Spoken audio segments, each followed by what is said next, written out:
There are tremendous differences, but not in the behavior exhibited by the driver, merely in the manner in which the person became impaired.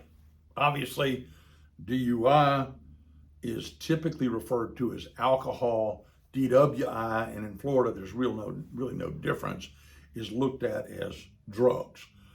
And of course, as I said before, you're required when you get a license, when you sign it, if you'll look very carefully, you're agreeing to take a breath test or a blood test.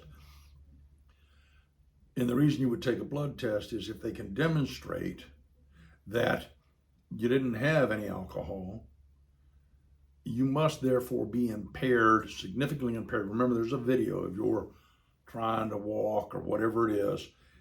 They can use that as evidence against you.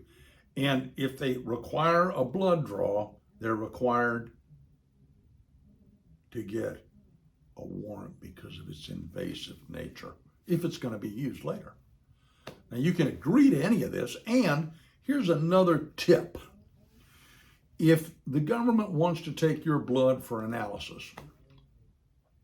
you think they might lean a bias toward themselves? I think so. You can request your own blood test. Now, why is that important?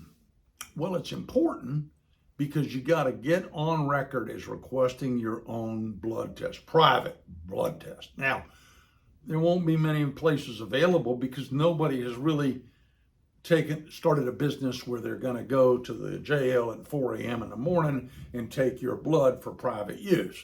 I mean, it's got to be economically feasible for someone to do that.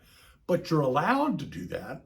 And if you request it and it is not available or it's denied, the result is that your attorney has something to say about your circumstance that may impact the court's decision or the prosecutor's decision about whether to proceed against you with a DUI charge.